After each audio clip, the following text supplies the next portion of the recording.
Hey, y'all, welcome back to another episode of the Chase Thomas podcast. It is Wednesday, September 10th, 2025, right here on the Chase Thomas podcast, a Tennessee Vols show. Thank you guys for checking us out here on this fine Wednesday. We've got more important issues, Caleb Mitchell and Fox Sports Knoxville and Fan Run Radio's Garrett Armbrust on today's show to talk all things Tennessee, Georgia, and we do a big preview there. Vols versus the Dawgs in the trenches. We talk about what we've learned from UT through 2 weeks in this young 2025 college football season. We also talk a little bit Tennessee baseball because Tennessee will be without Anson Seibert for 12 to 16 weeks and what that means for the Vols rotation and bullpen and everything else for Tony Vitello's club in 2026 as well. Never too early to talk about Vitello and his Tennessee baseball program as well. So jam-packed show for you guys here on a Wednesday. Thanks for checking us out right here on our channel. Make sure if you like what you hear today, hit that subscribe button and hit a thumbs up and comment and let us know what you thought of today's episode. This is a daily Tennessee Vols show. New episodes drop every weekday right here on this channel. So make sure you hit that subscribe button, like this video and all that good stuff, and check out all of our full episodes, shorts, clips, all that good stuff right here on the Chase Thomas Podcast YouTube channel.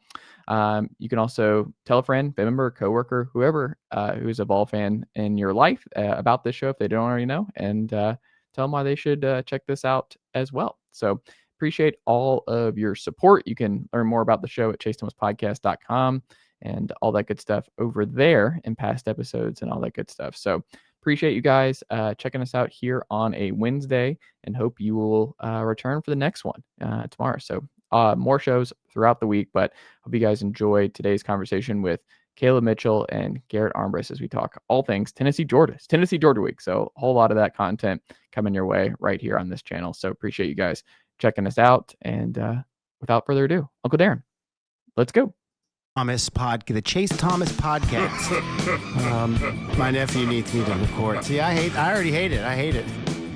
All right, hello, and welcome back to another episode of the Chase Thomas podcast from still the aforementioned Chase Thomas, coming to you live from Knoxville, Tennessee, Everything School HQ. Joining me from more important issues, he's got a very clean Lady Vols polo here. It's a good one. Caleb Mitchell, how are you doing, sir?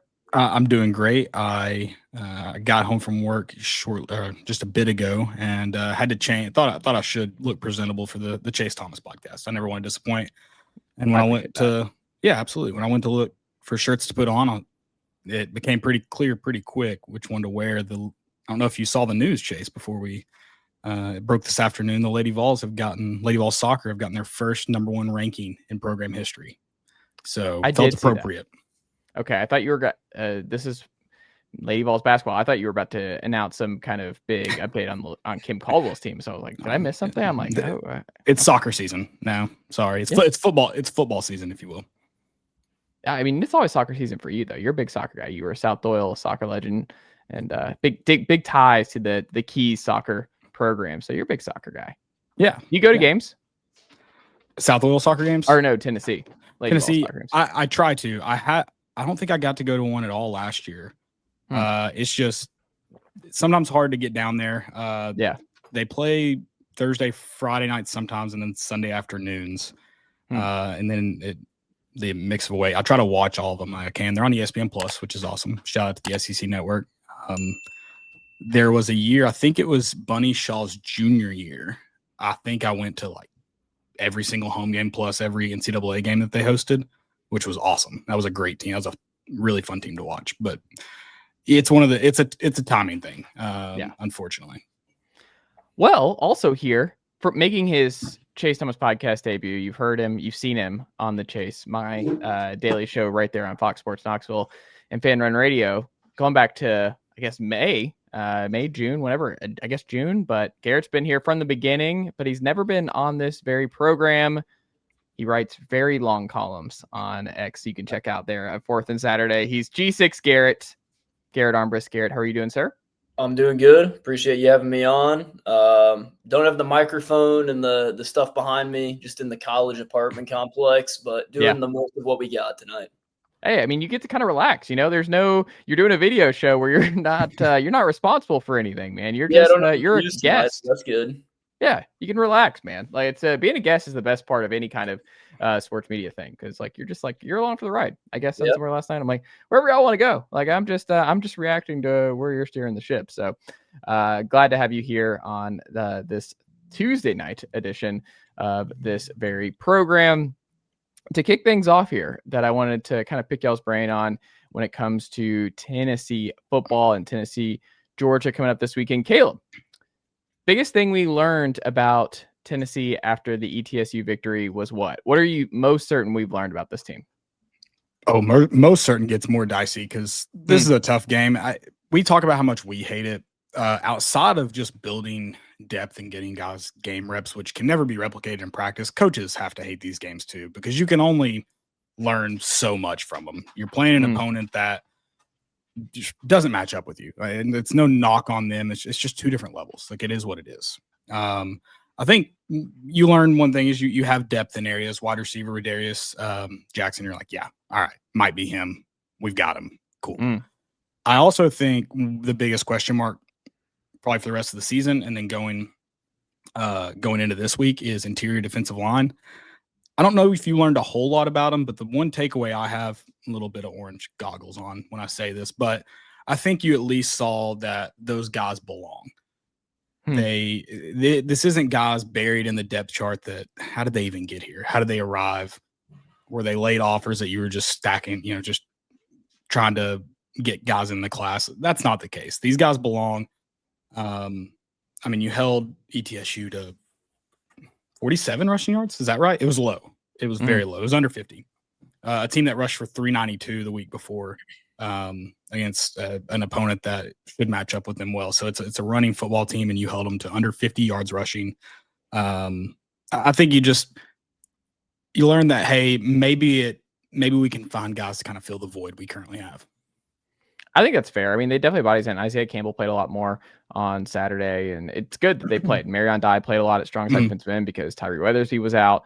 So a lot of guys got a lot of run that they needed. To. Christian Gass, we still haven't seen debut, but I think they're pretty okay at Leo. Like, they don't need Christian Gass to necessarily factor in to that Leo rotation this year. Next year, he's going to need to be in the rotation, but this year, I think you're okay there. What about you, Garrett? Was there anything that you're certain of coming out of that ETSU game that you were not beforehand? No, I think the running back room's performed really well so far. I think Star Thomas was a player that you got him out of the portal and you knew that he was a good player, but you weren't 100% sure what you were going to get in a 3-back set. And I think he's done a really good job. Obviously, he can catch passes. He can run for good yardage. I think him and Bishop have kind of, been the 1-2 punch this year. Peyton Lewis obviously has incredible speed. Obviously hasn't shown incredible. He hasn't played his best so far this season, but he's going to get it going at some point. So I think Star Thomas and I think the offensive line, even without David Sanders playing, has been pretty good.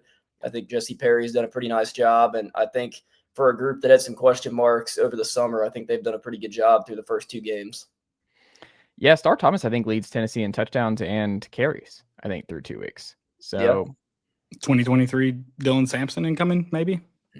It's kind of wild when you look at the stats, because I was looking at the side-by-side for leaders for Georgia and Tennessee, and it's like Chris Brazzell leads Tennessee in receptions. Star Thomas leads Tennessee backs and TDs and rushing. You're like, man, these are not things I had on my bingo card through 2 weeks. If you would have told me that Star Thomas and Chris Brazzell were the two leaders in their respective categories through 2 weeks, still early, but I think a pleasant surprise, because it wasn't like I was completely out, but I thought they were like the third. I think they were third on the totem pole for me. And both right now, Peyton Lewis, I think, kind of struggled in that ETSU game and has not. I'm a big Peyton Lewis guy, but for this year only, maybe Star Thomas against Georgia, he surpasses Peyton Lewis in carries. I'm very curious to see how Darrell Sims handles the Georgia rotation, because obviously Deshaun Bishop is RB1, but they were very protective of him. That's how you also know that they want to run him a lot on Saturday, is he really did not get much run at all against ETSU. They're saving his hits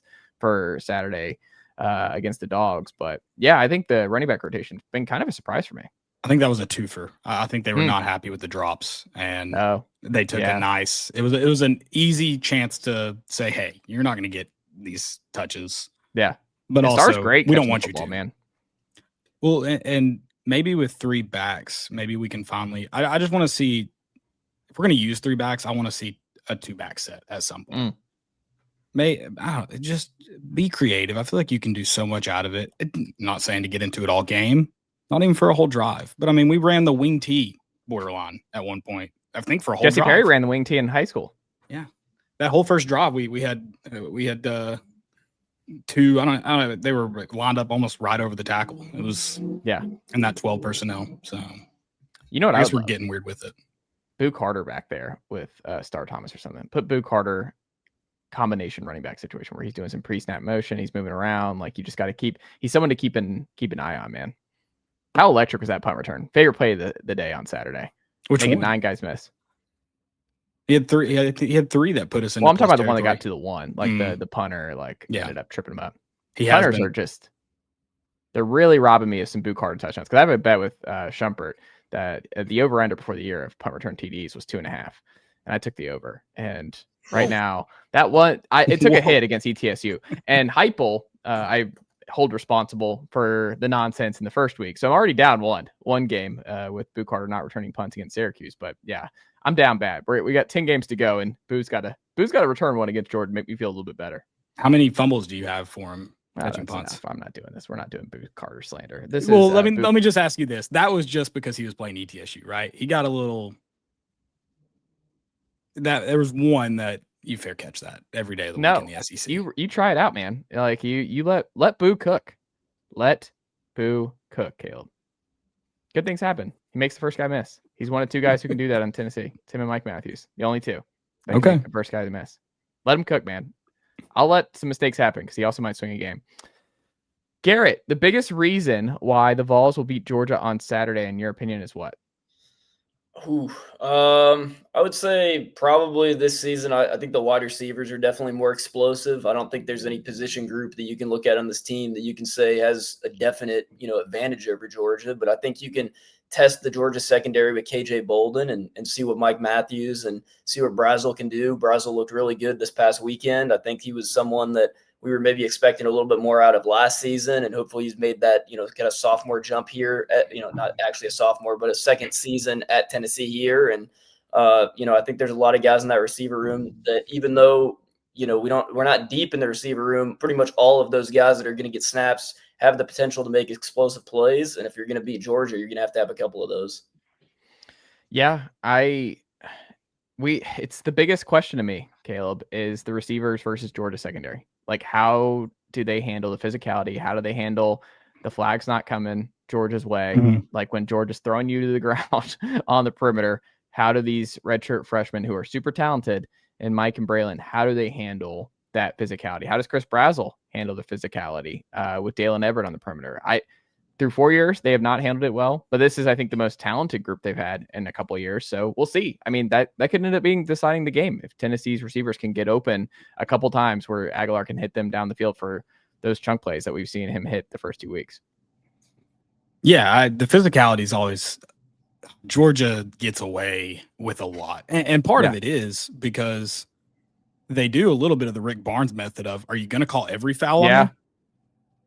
Like, we're going to hit you from the get-go and dare you to do it. You're going to throw, I hope your arm's been worked out, because you're going to throw 18 of these if you decide to throw the first one.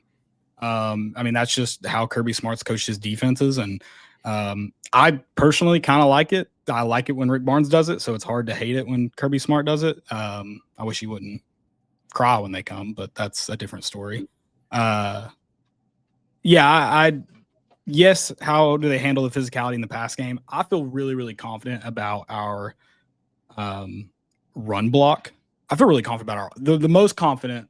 I shouldn't say really confident. The most confident of our offensive line since Josh Heupel's arrived at Tennessee going into a Georgia game.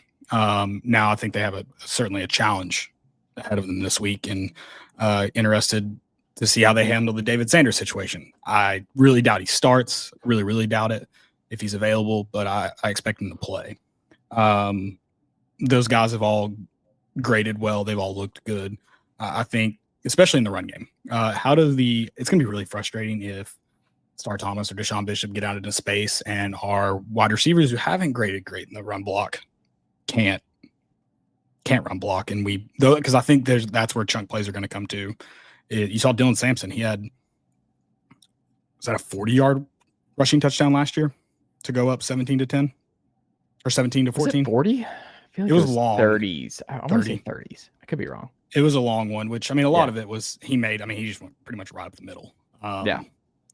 But yeah, because chunk plays will come in the run game as well. And then this defensive test is going to be really interesting. I hope to an extent they just have almost ignored the film from the previous 2 weeks and just watch Mike Bobo and Georgia film late, because I don't think you can grade or break down Georgia's offense at all in these previous 2 weeks. Yeah, I also it was a 27-yard run. Wow, it felt so much longer. Well, the reason I because I don't think Dylan had a 40+ yard run last year. Like that was one of the things. Is like he didn't have the big runs. Like Jalen Wright had he averaged 7.3 yards a carry 2 years ago. I mean, he obviously had the 73-yard against Georgia 2 years ago, but he had. I remember Kentucky, he bounced off a couple of guys and it was a 50 to 60-yard run. Like Jalen had like standout ones, but for whatever reason, Dylan did not have any big long runs last year. That he just wore you down. Like Dylan was just the feature back that just wore you down. But he wasn't a big play home run hitter anymore last year. Mm-hmm. Yeah, but I would have guessed at least 30. So that's wild. Yeah. It also just felt like it happened, borderline into our territory. Yeah. I don't know. I was wondering where you were going to be at this week when we were talking, because I'm like, you seem less than 50% that Tennessee's going to win this game. I don't think Tennessee wins this game. I got the feeling. I'm like, Caleb, I don't feel like it's not in on it. I don't think Tim Banks can prepare for a Georgia offense. He hadn't proven to any degree that he can. Is this a reverse jinx? No, this is I think last year. This is why I really hope they have not watched film, because Georgia's been forced to do nothing, and they have freak speedy backs that can make plays. That's going to challenge Tennessee in every way possible. And then last year they watched. Good Lord, I hate when I just blank on names. Georgia's quarterback. Well, this year, but Carson Beck. They watched him not be able to throw, deep balls exceptionally well. They watched Georgia's offensive line struggle with just, light boxes and 4-man rushes. And it felt like we sent 4 and 3-man rushes all game and gave Carson Beck the world, and he took it. And we just welcomed him into the end zone with open arms almost, especially in the second half. And I think you could fall into that trap of doing that again where, Gunnar Stockton hadn't made any throws downfield, but he also hadn't had to. And he hadn't forced the ball. Well, if he gets a chance in this game and opens it up, he's got arm talent. It's not the best, but he can make those throws. And then you have wide receivers all over that field for Georgia that will make plays when the opportunity comes. I think they're going to be blitz happy. I do think Banks is going to send more. Yeah, I mean, we saw early on, like Spillman and Arion Carter are running through the middle. Like, I think they're going to be. I think that's something you learn, right? You have to learn from sending 4 last year against Carson. Did not work. He didn't get home on 40 of his dropbacks, and that he was able to slice and dice you. I will say the arm talent's very different. Like Carson Beck has number 1 overall pick potential, and like he can carve you up. Gunnar, I don't think can carve you up from the pocket. Like I don't think that we have seen anything that tells me that Gunnar is going to be able to sit and just carve you up. Like Carson didn't move at all in 23 either when he was in Neyland. Like Carson just took his time. Like it was Dylan Bell after Dylan Bell, and it was just a gradual skull crushing in Neyland Stadium 2 years ago. But they took their time, and Tim Banks is not going to give up any big plays here through the air. Like that's just been their bread and butter. Like they gave up 0 40+ yard touchdown receptions last year. They were the only team in the SEC not to. Like the big plays are not coming through the air against Georgia. What they have to do is they have to get off the field on 3rd down, get off the field maybe on 4th down when Georgia gets aggressive. Like that's a key in this game. And then also they got to get home. Like that's the other part is like, I am so curious how it works on the right-hand side where Joshua Josephs, who leads you with 2 sacks. He's been exceptional out of the gate. Jordan Ross looks really good. The right-hand side against Georgia's weak right side of their offensive line. Like Juan Gasson's banged up. They've played 10 different offensive linemen through 2 weeks. Like they don't know who their best 5 is on the offensive line. Mm-hmm. If Tennessee's Leo's, they lost their best blocking tight end too this week.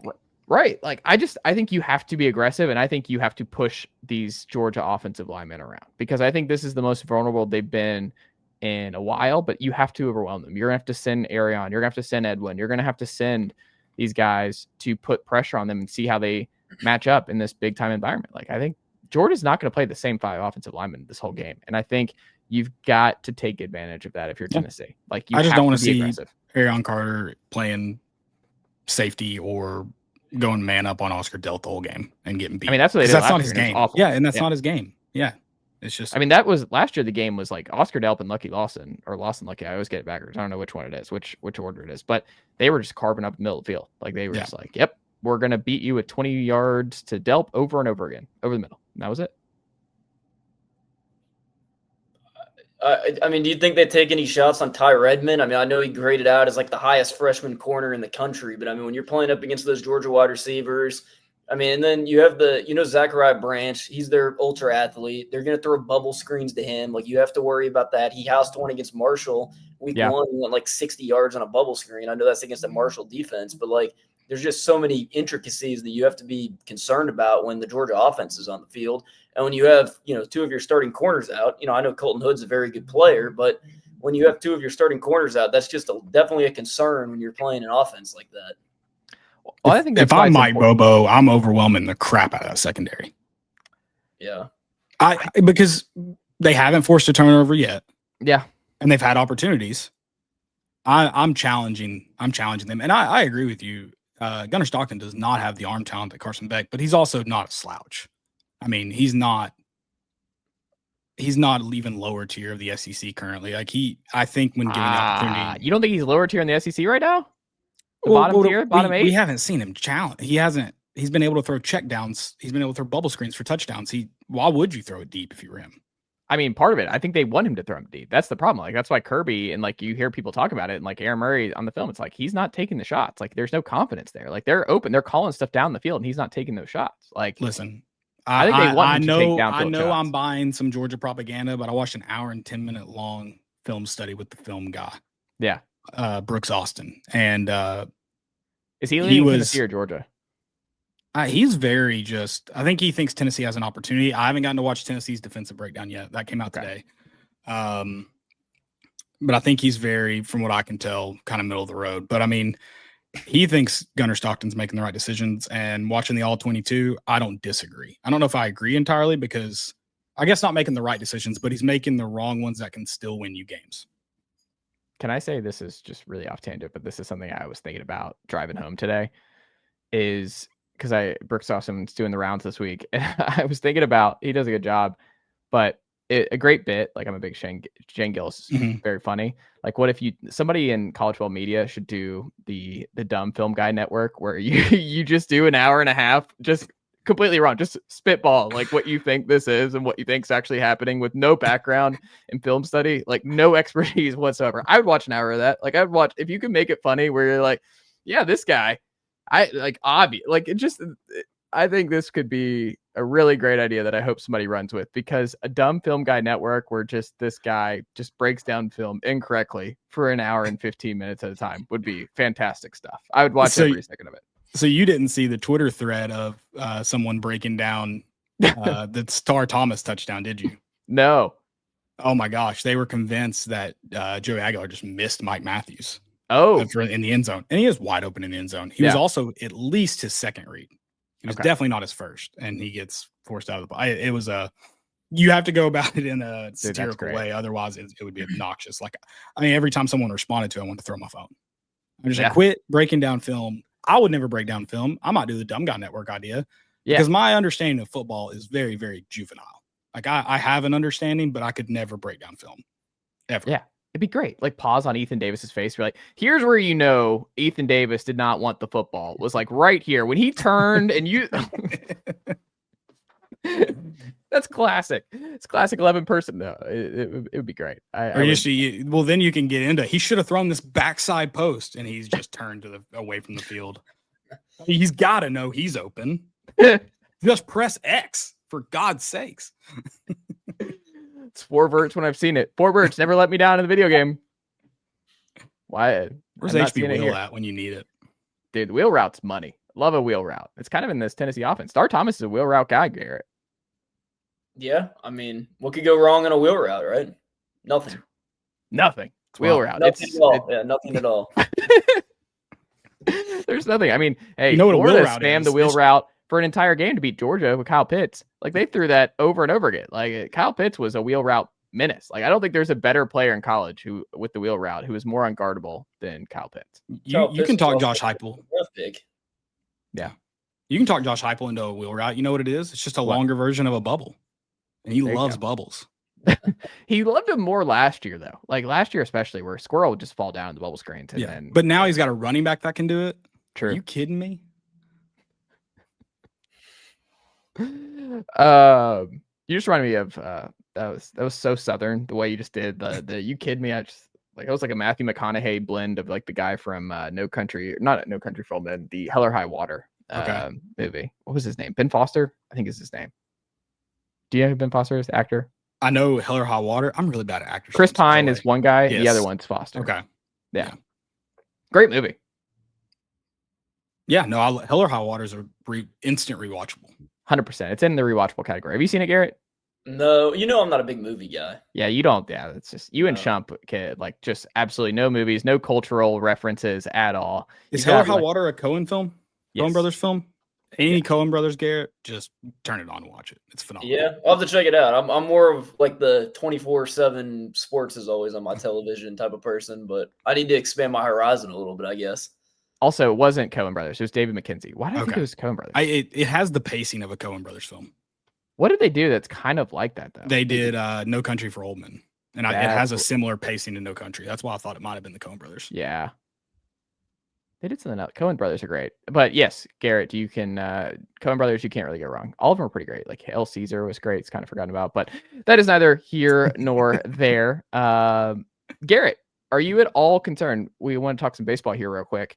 Anson Seibert gone for 12 to 16 weeks. It just sucks, man. He's a top 35 pitching prospect. Didn't obviously pitch at all last year. He's a 3-year guy. Shump and I did the math on his draft eligibility today, but he was potentially going to be a factor in this weekend rotation battle going into next year. But now it just feels like maybe an AJ Russell thing is what you hope for in 26 for him, where he can just factor in as a long relief guy, maybe at a certain point. But how big of a deal is it that they're not going to have Seibert for the next 4 months? Are you concerned at all just because of where depth is now in the new roster limit era? I mean, I think a little bit. I mean, if you can't practice, throughout fall ball, I mean, I think that definitely puts you behind the 8 ball, when the season starts in February. I think it's definitely going to be a situation like AJ Russell where you get him in maybe the non-conference games to pitch an inning. And then maybe once you get into SEC play, 3 innings. And then maybe by the postseason, he's kind of ready to go. But I think the way they did that with AJ, it put him kind of in a rough spot. He ended up going in the Arkansas game and obviously gave up that grand slam at the end of the season. And that was just kind of a brutal way to end your career.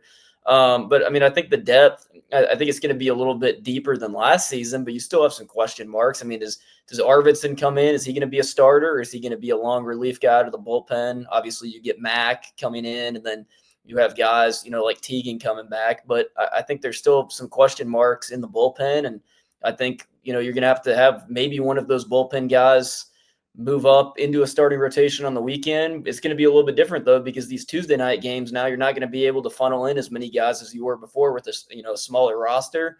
So you're going to kind of have a Tuesday guy set like you did this season, where it was Sharman kind of the most of the part, but you're going to have to figure that out earlier in the season, who that midweek starter is going to be.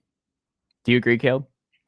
Yeah, I think this is another year where it just feels like an overhaul from the pitching perspective. Like you're sure of, I guess, one spot right now, 2 spots maybe, and then or I guess not sure of, but you're confident in. You feel I think you got one Friday for sure starter. Like I think Landon Mack not being one of your weekend starters would be a gigantic stunner. Sure, and so I think you're. Obviously, you don't want to lose. But I guess losing him this early, though, it gives you some, like you said, gets back in a role. It's just more than likely not a starter role. That timeline never works out to get them back in the starting rotation. I just hate it for him because, I mean, he had a real chance to contribute and push for one of those weekend starter jobs, because I think there's multiple jobs open. Like, I don't think it's a lock. I mean, I'm a big Teagan Coons guy, but it's going to be Coons versus Krenzel versus Arvidsson versus Blanco.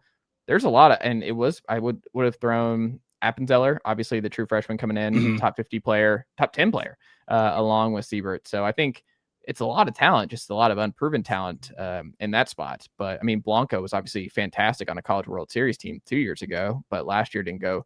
So he's kind of like a huge, I mean, he could be your, I don't want to, let me be careful here. I'm not going to project him to be your Liam Doyle this year, but he could be a guy who he has, how did I phrase this without saying like because Liam Doyle was just unbelievable. He has top end potential. I mean, he's shown that he can be a number one ace on a College World Series team. So, I mean, the best version of Blanco could be special for Tennessee this year. He could be your next big transfer portal ad. It's just, he's got to compete. And Shump made a good point about this today. Is like, does it make more sense to keep Arvidsson out of the rotation just because he's more valuable as a long relief guy twice in one weekend rather than have him start one day? So I think it's interesting for Tony to consider going into next year. He's got time to figure it out, but I do understand the logic of RV stay in the Nate Snead role potentially next year being the most valuable way to use him. That's got to depend on your confidence in your rotation, right? Yeah, because he may be most needed as a starting pitcher. Yeah, I feel pretty confident Teagan's going to be in the starting rotation. I would just find that hard to believe that he doesn't slide in there on one of the days. Probably the Sunday slot would make the most sense right now, but I just feel like he's going to slide in there. But would it be a huge surprise if Krenzel beat him out? I mean, maybe not a huge surprise, but I mean, you saw Coons get weekend reps as a freshman. So, I mean, I think if you make, a sophomore step, that would just make more sense that that's where you would go. I mean, he was, picked second round. I mean, he was a second round guy coming out of high school. I mean, he has real potential. I just feel like he's going to be there. Yeah.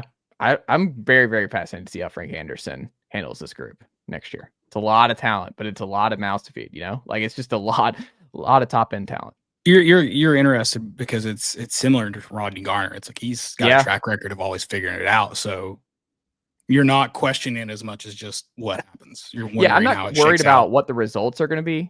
Right. But I am I'm just really just curious about how it's going to get, because I just think you've not had this much weekend starter competition in years under Vitale. Like we've gone into a lot of years where you'd know at least 2, maybe even 3 who the weekend part of that guys is are you had dudes. Yeah. That they were certified dudes before the season. Not that these guys aren't or won't be, but yeah. But if Seibert was healthy, you had 6 options, I think, which is kind of crazy. Now you're down to 5, but that's still a lot of competition there going into winter ball and everything else. So I'm very, very, very curious to see how it all plays out. Caleb, how confident are you in the Vols that they can be better in the trenches versus Georgia on Saturday, both offensively and defensively? Offensively, I'm fairly like I said it earlier. I'm the most confident that I've been going into a Georgia game about a Josh Heupel offensive line. I think this group looks like they are physically ready to compete with some of the better defensive fronts in the league. They've just operated in a way that, because it's not that Joey Aguilar hadn't gotten pressure, it's that they let him get pressured in the right areas. So just a very mature approach to it seems. Sam Pendleton, I don't want to put him in the Cooper Mays category because he was critical to the offense, but he seems to operate the offensive line and the offense from that position at a really high level is what we see right now. So I feel really, really good about the offensive line, as good as you can going into a front that Georgia's going to have. And it's not their deepest front 7 you've ever seen. Still really talented in the first row of guys, but after that it thins out more than it ever has. Defensive line, I feel good about pressure off the edge. Can you try to contain some level of that run game? I think because in fact that the interior line has gotten good pass pressure, as good as you can kind of hope for from there. So it's just can they clog up something in the run game to try to limit those backs that are. Tennessee fans think we have 3 good backs. Ooh, buddy. Georgia has 3 really good, speedy backs. I don't know. I'm selling the Georgia backs. Like, they're 2 big dogs. Josh McCray is not a factor, who was their big spring portal addition from Illinois. And Roderick Robinson, who I think has most talent of anyone in that backfield potentially. Tennessee was recruiting him out of SoCal. Like, he's not a factor. His dad was out here tweeting on Saturday. Like, they use Cash Jones more than Roderick Robertson. And I don't know. I mean, Chauncey Bowens and Dwight Phillips, I mean, good play, but they're small, man. Like, they're going to take some hits They're here. speedy. They're not. Yeah. You're not running into a bunch of bruisers. They've got a speedy backfield. I mean, what I'm saying, Tennessee's got bruisers, 100%. Yeah, no, they're going to take some shots here. Like, Tennessee is going to rotate, and like linebackers are hitters, man. Tennessee's this might be the hardest hitting linebacker unit Tennessee's ever had under Heupel, right? Like, I think Spillman, Arian, even T-Lander, like, they tee off, man. Like, do you know Arion Carter's nickname in high school? What? A-Train. Oh, that's great. And that's one that's earned, in my opinion, not given. And there was I think it was ETSU's second possession of their second offensive possession of the day. I wouldn't have been shocked if the district attorney in Knox County was trying to file assault charges on Arion Carter. I mean, he just abused two guys on that one. It looked Al Wilson-esque. I will not compare him to Al Wilson at this point, even though I love Arion Carter.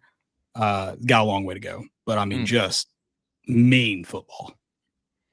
Yeah, no, Arian's he's fun. This is probably it. Like, if he has a great, I don't know. I shouldn't say that. There's a chance. Like, I don't know where he's going to get drafted or what he's going to. There's a chance he's back for one more. I don't think it's I don't think he'll grade well in the pass game from NFL scouts. So that could, I don't know. I mean, he's a good pass rusher, and I think Spillman too. Spillman is a physical dude. Like, Spillman, he's gonna lay the wood here on Georgia running backs in this game, and I think we're gonna see how Gunner responds with Spillman and Carter up the middle. Like, they're gonna have some shots to tee off. I think Boo's gonna have some shots at Gunner, and we're gonna see how he handles it. Because I think I would be floored if Tennessee does not send the house in the first quarter. But that's one thing I think would have made a big difference. Carson Beck, dude, but if you get pressure on him early, I also think, I don't know if that's a guy that can sustain that for long periods of time. I mean, you saw him struggle with it against Texas. Yeah. He struggled when they were able to get pressure. I mean, that was the best defensive front he faced all year and struggled.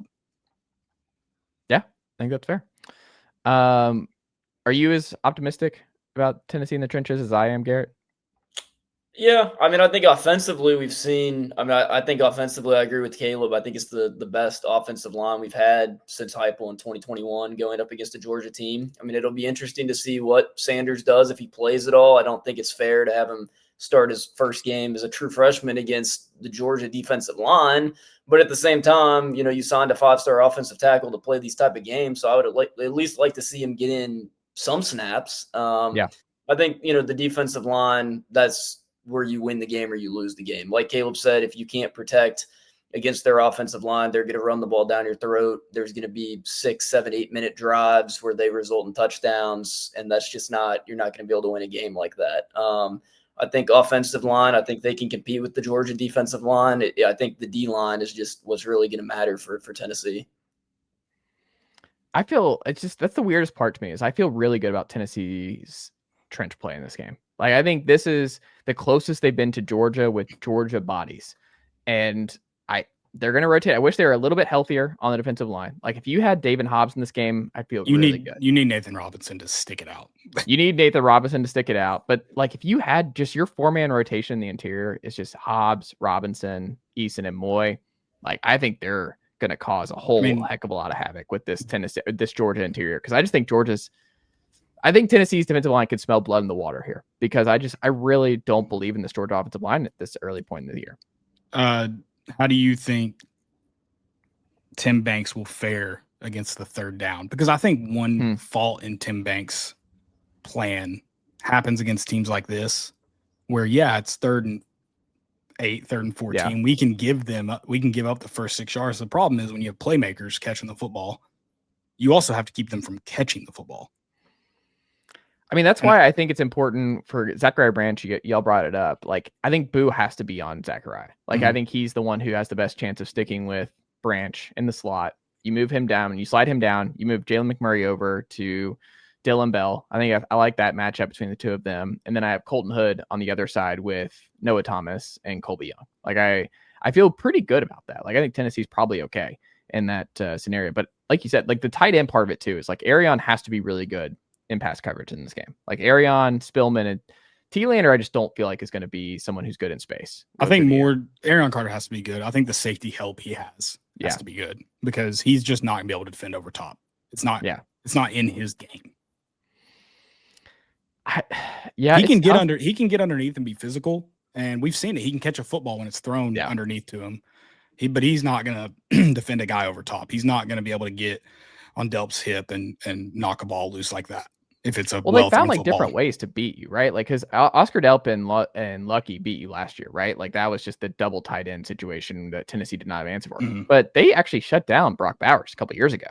Like Bowers didn't put up big numbers against Tennessee. Like that wasn't one of those deals where Bowers went Superman against Auburn to save Georgia 2 years ago in on the Plains. But I don't know. I think they've found different ways. Like Dylan Bell, sometimes James Cook out of the backfield in 2021 for Georgia. Like they found different ways to pick apart Tim Banks' unit. But I'm still a huge Tim Banks guy. I think this is a really strong staff. I think they have been able to rotate a lot of young guys to get them ready for this moment. I think Ty Redmond's been a pleasant surprise. I don't want him to start on Saturday. I want him opposite. I want him CB3. Like if he's the third guy coming in and giving blows to Hood and or McMurray, then great. But I do think Boo Carter, the training wheels have to be off. The probationary period has to be done. Like Boo Carter needs to play all of his snaps at star. And I want Boo Carter on Zachariah Branch. Like I want to see that battle and how those two handle one another, because I think that's your way of containing the most explosive player on Georgia's offense is throwing Boo Carter on him.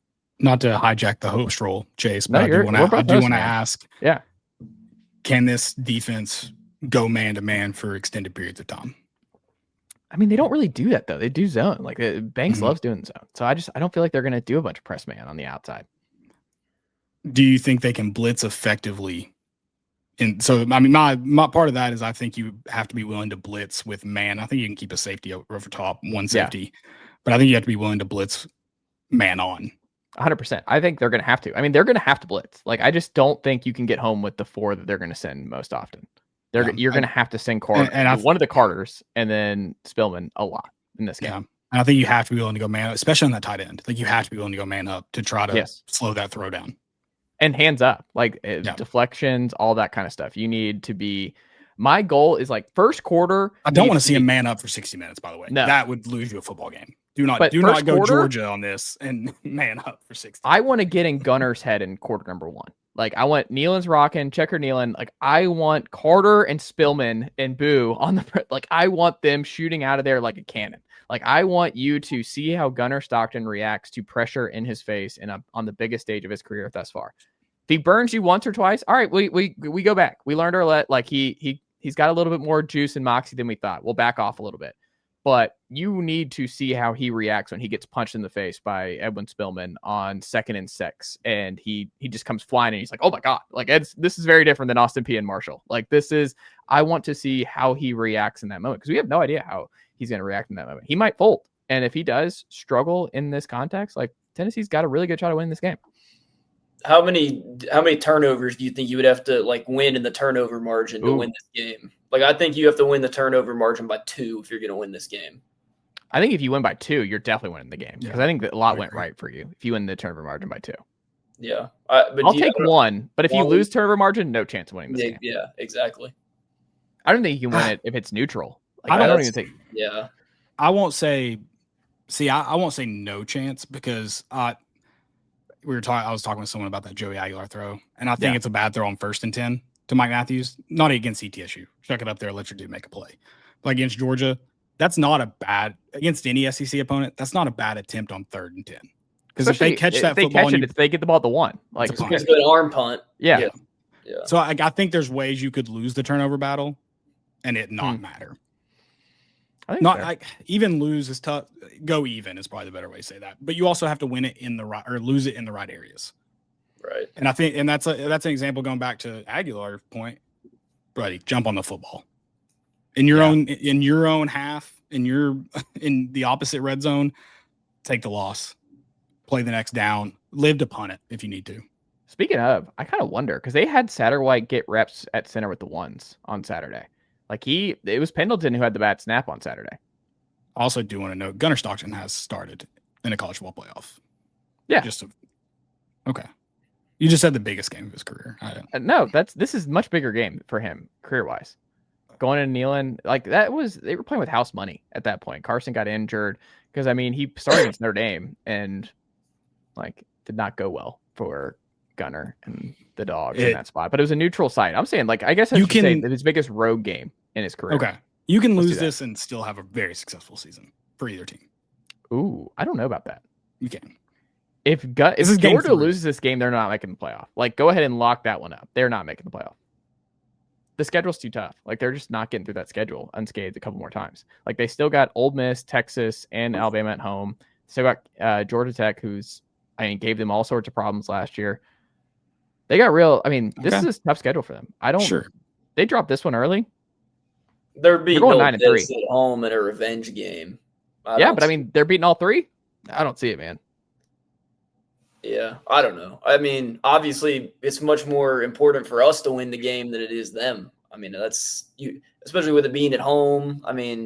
This is a team that we all projected to go 9-3, 8. Like, if you win this game, it's a major steal. If you win this game, Tennessee should be a playoff team this year. I'll say that. If you win this game, and the way week 1 and week 2 have shaken out, this could be an 11-1 football team. And you know how I've been. You know, Caleb, he's back in. Caleb's all the way back in. He started this where he wasn't. 11 wins? Whoa. 11? If they win this game, which you've heard me on this one, yeah. I don't see it happening necessarily. I'm not with the people in Vegas that are moving the line 4 points. So you're not a party to this. You're not. No, you're not responsible. But if they win, if you lose in Florida this year, you can still lose to Florida and get in though. If you win this game. Right. But I'm talking about setting up for, you're talking about how critical, it's not critical to Tennessee's season and the success, but Oklahoma still looks like a very beatable team for you, which is one that I've had as a toss-up game the whole time. That's my 8-4, 9-3. You think they're Oklahoma's beat, are you, wait, what do you mean? Are you saying I'm saying how Tennessee can win 11 games if you win this one. Yeah, that's probably, that's the dark mode game. That's going to be a night game in Neyland. That's spooky season. Oklahoma, it seems like is going to be spooky season. If Josh Heupel lets Tennessee lose to Oklahoma, if it's a game like Arkansas, which it doesn't look, Oklahoma looks good, but they look very beatable. But yeah, then I'm going to question the competitiveness in them because, man, that's your team. You don't lose to that team. If you're Josh Heupel, you can't ever lose to Oklahoma. That's got to be your mindset. Like that. That's where we see the Billy Napier and Josh Heupel in terms of going for it every freaking fourth down. You just don't surrender. Never surrender. Speaking of, do you see what's your reaction inside Neyland Stadium on Saturday, Caleb, if Heupel goes for it on his own 10 here? A la Florida last year. Fire everyone. What? His own 10? He did that last year against Florida. That's fourth and less than an inch, though, wasn't it? He went for it on his own 10 with the game very much not in hand and went for it on his own 10. He got it. I'd have to also see the situation, but right now, just knowing who we're playing, I'd be like, I'll boo it. I don't normally boo. That was wild. We booed Josh Heupel for punting it kicking a field goal this week on the second possession. I was like, what are we doing? Speaking of, Max Gilbert, great stuff. He might be Tennessee's all-time field goal. Have you heard the stats? His career is over. Have you heard the stats? On what? Max Gilbert of late. What do you got? So since I think it was November 2nd, Tennessee played Kentucky. He missed 3 field goals that night. Yeah. Since then, how many field goals do you think he's attempted? Are we including Kentucky or no? No, since Kentucky. Since that game. I'll say 11. Garrett, what about you guess? I think it's lower than that. Probably 7 or 8. He's attempted 12. Do you know how many he's made? Do you know how many he's made since that game? He's probably 12 for 12, right? He is 12 for 12 since that game. 3 50+ and 1 or 2 more 40+. 12 for 12 and hasn't missed an extra point in his Tennessee career. Wow. Max Gilbert, man. Dude. Memphis' zone. He went 0 for 3 in that Kentucky game and responded with just I'll dong punch you right back. He's a dude. Max Gilbert's got that dog in him. Mad Max. Don't let Mad Max get hot here. Yeah, babyface killer. He could win he got a game winner this year. I feel great with the game on the line on Saturday with Max Gilbert. Yeah, I feel great. When he when he hit that 53-yarder, I was like, I'll go ahead and jinx it. I don't think the kid's jinxable. Tennessee's actually had really great kickers the entire Heupel run. Like even the weakest was the one who hit the most iconic field goal thus far. But I was a big Charlie Campbell guy. I thought he was really good. Obviously, Max Gilbert's been great. And why am I blanking on his name? McGrath. Yeah, McGrath was still good. He just was probably the weakest of the three so far. He's had phenomenal kickers just across the board. Hunters, kickoff specialist, and kickers. And then good special teams. I think Jackson Ross is probably one of the better special teams weapons since a Colquitt. There was a Colquitt for West. I was at the West Maryville game a couple weeks ago. One of the Colquitts is out here punting again. Yeah, it's Dustin's son, I believe. Dude, it was a who's who there too, because it was Phil Fulmer's grandson was there, Colquitt, and we're like, all right, West is stacking up the legacy kids here. For a few years, I don't know if it's still the case, John Chavis was coaching defense for their middle school team. Oh, there you go. Good stuff. Well, Caleb Mitchell, what can the good folks check out from you and the team over at More Important Issues this week? Yeah, we will be live Thursday night. We'll be live in the Fan Run Studios. We'll be prepping for this Georgia game. Listen, maybe we'll get to Thursday, Friday, Saturday, and I'll have Tennessee winning it, and maybe I'll feel better about it. And listen, I feel good about Tennessee's chances. And you're in Neyland. I've been to I've been to quite a few college football stadiums. Tennessee still remains the biggest home field advantage. Texas A&M calling themselves the 12th man is absurd if you've ever been to Neyland. I think that Alabama last year was the loudest moment I've ever heard. And I think you could get something similar. And it was the first possession of the game. It was virtually meaningless in the grand scheme of things. And it was just chaotic. It was nuts. Ground shaking. It looked like the lights were shaking. It was nuts. I think you could get that again. Where was I going? Oh, what we're doing this week. Friday we'll be at Dick's House of Sports. We will be doing a little show there. TBD if it's going to be live or we're going to drop it later that evening, but it will be from there, probably 9 o'clock at the latest, but looking to go live about 7. Are you doing that on Thursday? Friday night. Okay, Friday night. And special guest, good friend of the pod. He actually wore Tennessee. He wore number 11 at Tennessee because Caleb Mitchell wore number 11 at South Doyle. It's Joey Kent, wide receiver Joey Kent, will be joining us for a short bit. Excited to sit down with him. I actually do wear number 11 because of him, funny enough. So interesting. Yeah. Good stuff. Garrett Armbrust, what can the good folks check out from you and the team over at honestly, you're all over the place. We can follow you on 4th and Saturday, but you also do, what is it, Gridiron Uncensored for your G6 coverage as well? Because it's still G5, but it's G6. We now have 6. So we renamed Pac-12? it. Pac-12? Is that okay. They're G6, yeah. So I don't know. I feel like you have to throw them in, especially with who's coming in. I just consider them not a conference. They play twice, right? Like, don't Oregon State and Wazoo play twice this year? Yeah. There you go. They're a meeting. You can't call it a conference when there's just 2 of them. They're just meeting for coffee. Hey, be nice, man. They got screwed over, man. They got left behind. Great fan base, both locations, but yeah, no, they deserve better. But Garrett, what can the good folks check out from you and the team over there and all of the internet this week? Yeah, I'll be back on your show, The Chase, tomorrow, Friday. And then, get the game on Saturday. Looking forward to it. So it'll be an exciting matchup in Neyland this weekend. There you go. Caleb Mitchell, Garrett Armbrust, always a pleasure. And I'll talk to y'all very soon. Nicely done, nephew. The Chase Thomas Podcast. Hell yeah.